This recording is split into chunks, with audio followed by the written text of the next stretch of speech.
Joy Behar has never been a stranger to controversy. For decades on The View, she has carved out a reputation built on sarcasm, biting humor, and sharp interruptions that often blur the line between comedy and cruelty. Her style keeps audiences buzzing, but has also made her one of the most polarizing figures in daytime television. Critics have long accused her of treating guests not as individuals worthy of genuine interviews, but as targets for her quick, cutting jabs. When she disagrees with someone, her instinct is immediate and predictable. Interrupt, roll her eyes, and mock the answer before the guest can even complete their point. To some, this makes her the queen of clapbacks, adored for her quick wit. To others, it comes across as arrogance dressed up as humor. Both perspectives have followed her career, defining the public's split perception of her. On this particular day, Joy seemed fully charged, energized in the presence of Clint Eastwood, the Hollywood legend whose career stretched across more than half a century. For her, it was another opportunity to play the fearless, sharp host who takes on cultural icons. She thrived on moments like these, believing her edge gave her control over the conversation. But Clint Eastwood was not like her typical guests. He was not there to play along, to grin politely through interruptions, or to let her punchlines go unchallenged. The collision between their two styles wasn't just likely, it was inevitable. Clint Eastwood had no need to prove himself. At 94 years old, with a career that included directing, acting, producing, and reshaping Hollywood itself, he had already earned his legacy. He could afford to be calm, collected, and patient, because his work spoke louder than any defense he could give. When Clint walked onto the View stage, he moved slowly but with unmistakable authority. He greeted the co-host with a polite nod and settled into his seat without theatrics. His posture was relaxed, his hands folded lightly, his expression one of quiet amusement. The audience erupted in applause, many rising to their feet in recognition of the man who had delivered Dirty Harry, Gran Torino, and countless other unforgettable performances. Yet Clint did not soak in the applause, nor did he wave dramatically or crack jokes to match the crowd's energy. Instead, he sat still, his sharp eyes glancing between the hosts with the same steely gaze that had defined his film career. It was a moment of quiet dignity, a sharp contrast to Joy's usual fast-talking energy. Where she thrived on noise, Clint thrived on silence. Where she was frenetic, he was steady. That contrast set the stage for what was about to unfold. Because in his stillness, Clint Eastwood was preparing. He was observing, waiting, and calculating. And when Joy inevitably crossed a line, he was ready to strike with words so sharp and simple that they would cut deeper than any monologue.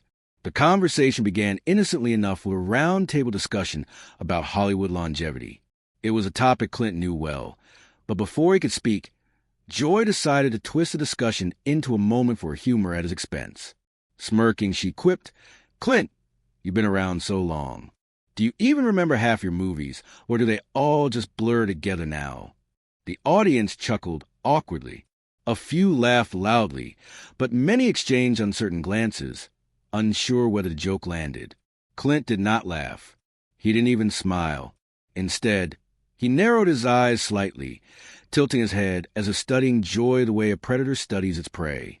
Emboldened by the partial laughter, Joy pushed further, leaning toward him with a tone dripping in mockery. "I mean, Clint, aren't you kind of out of touch? Hollywood's changed. Maybe you missed the memo." The crowd gasped, stunned by her audacity. Even Whoopi Goldberg, sitting beside Joy, raised her eyebrows in disbelief, silently asking if Joy had really just crossed that line. Sarah Haynes shifted in her chair, visibly uncomfortable. The tension in the room was thick and undeniable.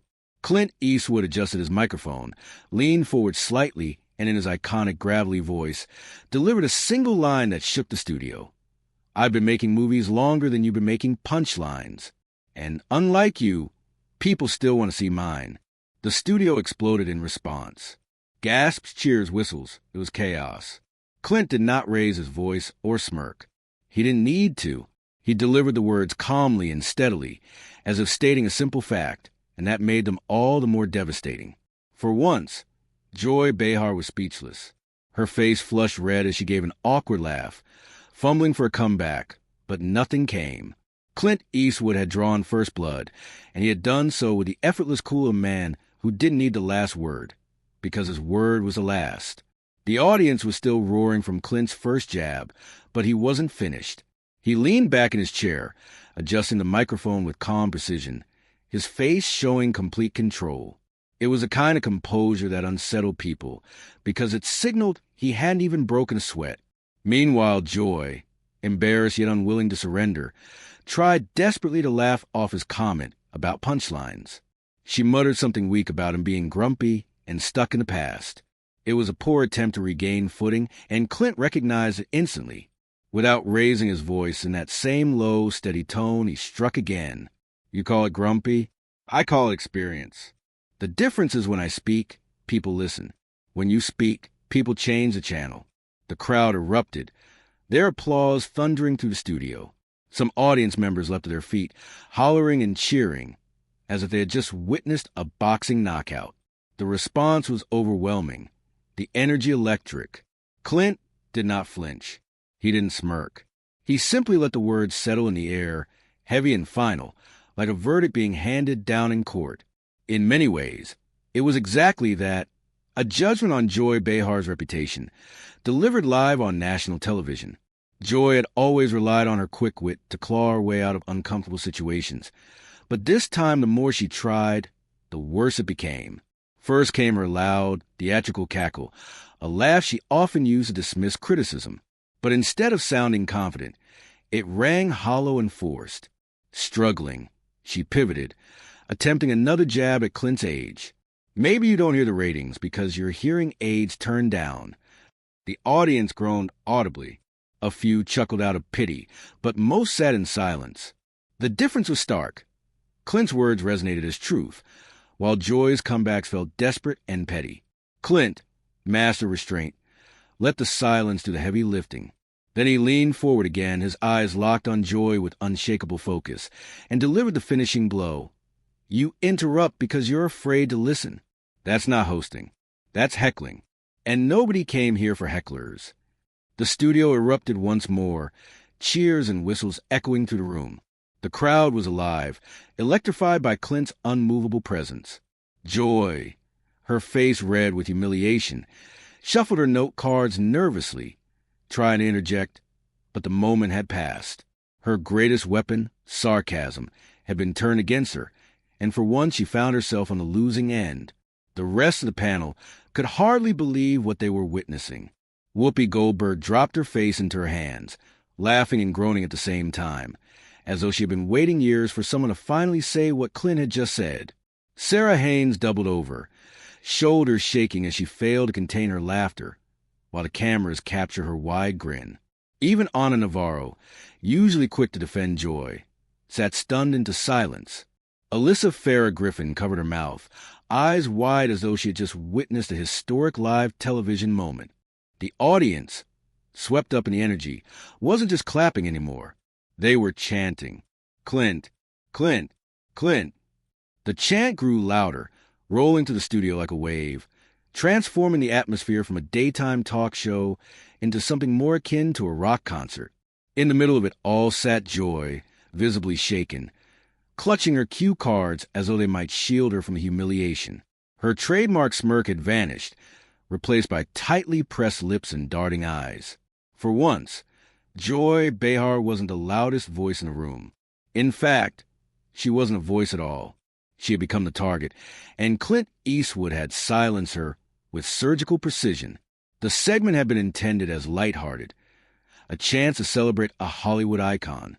Instead, it had become a public reckoning, a moment when a legend dismantled a daytime television titan on her own stage. The clash was so powerful because Clint had not raised his voice, cracked jokes, or relied on theatrics.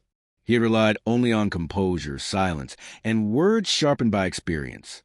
It was a kind of exchange that audiences knew they would not forget. When the dust began to settle on the view stage, the narrative surrounding the exchange shifted almost instantly. What could have been dismissed as just another awkward moment on daytime television quickly transformed into something larger, something cultural. Clint Eastwood wasn't merely praised for his composure. He was celebrated as though he had spoken a truth that audiences had been waiting years to hear. His calm yet devastating line, "That's not hosting, that's heckling," was clipped and replayed across social media platforms, gaining traction within hours. Meme culture embraced it with vigor, overlaying the phrase on scene from Dirty Harry and Unforgiven, as if Clint had carried his legendary screen persona seamlessly into real life. Commentators across the entertainment spectrum weighed in. Late-night comedians applauded his timing, calling him a masterclass in landing a knockout blow without raising one's voice. Media critics describe it as an almost perfect display of control, where stillness and brevity prove more powerful than sarcasm and noise.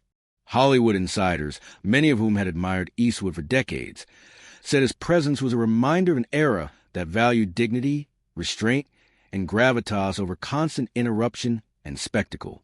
Even casual viewers who hadn't tuned into The View in years found themselves clicking replay just to watch the moment unfold again. Ratings for the episode skyrocketed in replays, not because of Joy Behar's remarks, but because of Clint's devastatingly calm response.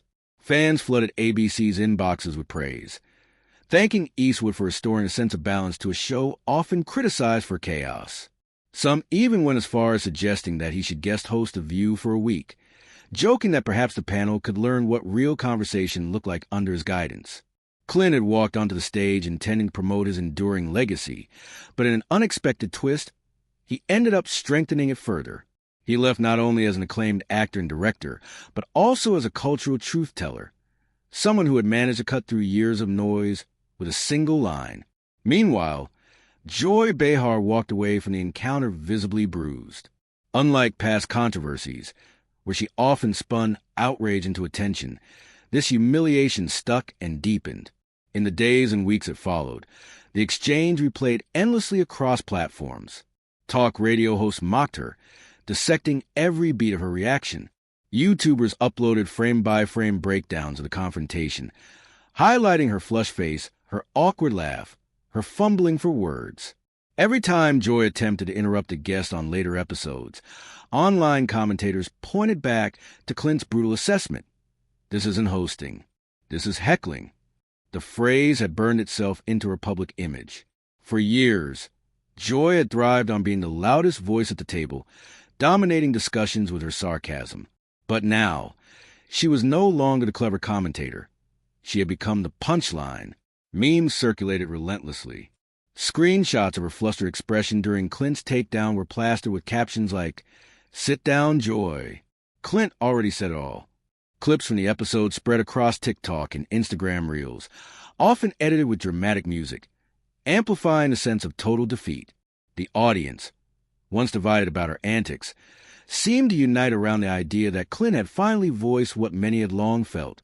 The producers of The View could not ignore the fallout. Audience surveys revealed that frustration with Joy's constant interruptions had sharply increased. Even some of her longtime supporters admitted that Eastwood had made a valid point. Inside ABC, rumors began to swirl. Was the network rethinking Joy's future on the panel? Insiders whispered that executives were concerned about her growing reputation as toxic and predictable. For years, she had fueled headlines by being outrageous, but now the narrative had shifted. She wasn't being celebrated for boldness. She was being mocked for arrogance. Perhaps the cruelest part of the fallout was a comparison it created.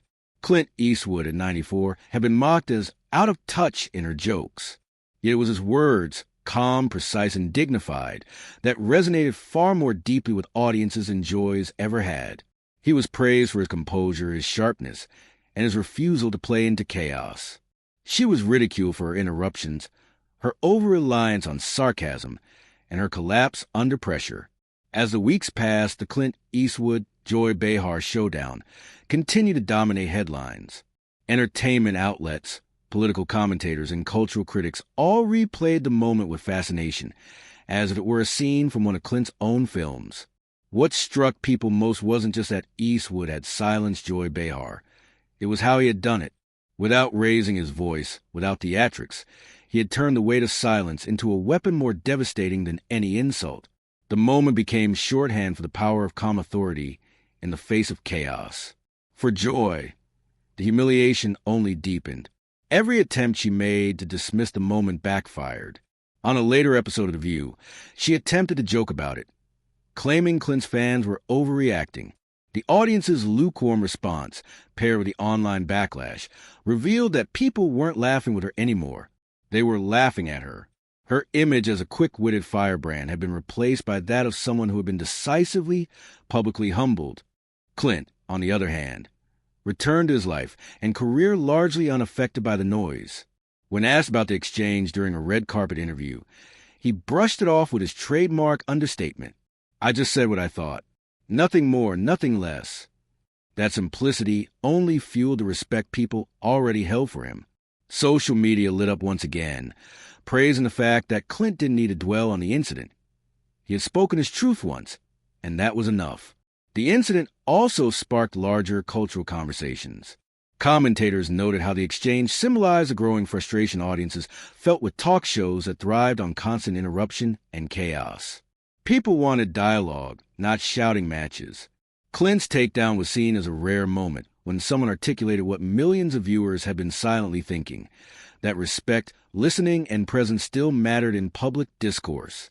Media think pieces dissected the clash, framing it as a battle between old-school dignity and modern-day noise.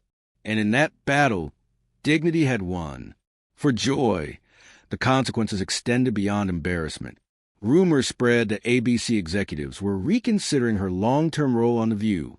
The network had weathered controversies before, but this time the damage wasn't about politics. It was about credibility. Clips of Clint's words were still trending months later. While Joy's attempts at rebuttal were ignored, insiders whispered about strained relationships behind the scenes. Some panelists, though loyal publicly, were privately frustrated with how her constant interruptions had drawn unwanted attention. Meanwhile, Clint's legacy only grew stronger. For decades, he had been admired as an actor, director, and cultural figure. Now, at 94, he had unexpectedly become a symbol of timeless wisdom. Younger audiences who had never watched his films found themselves drawn to his presence, discovering his old movies for the first time. The viral moment on The View introduced him to an entirely new generation, not as a Hollywood star, but as a man who reminded America that restraint could cut deeper than noise. The image of that day remained etched in memory. Joy Behar, silence on her own stage, fumbling with note cards as the audience chanted Clint's name. Clint Eastwood, seated calmly, his expression unchanged, embodying composure in its purest form. It was more than a talk show skirmish. It was a cultural reset, a reminder of what happens when arrogance collides with quiet strength. In the end, the incident was less about Joy's downfall and more about Clint's enduring impact. He hadn't just offended himself. He had defended a principle. His words resonated because they carried the weight of experience, truth, and authenticity. Decades of storytelling on screen had prepared him for that single unscripted moment, where fiction and reality blurred and the legend once again rose above the noise. The world moved on, but the clip never died. It circulated endlessly online, preserved in digital memory as one of the greatest live television takedowns of all time. And for Clint Eastwood, it was yet another chapter in a life defined by unshakable presence, a reminder that even in his 90s, he was still capable of commanding a room, silencing the noise, and speaking a truth that echoed far beyond the stage.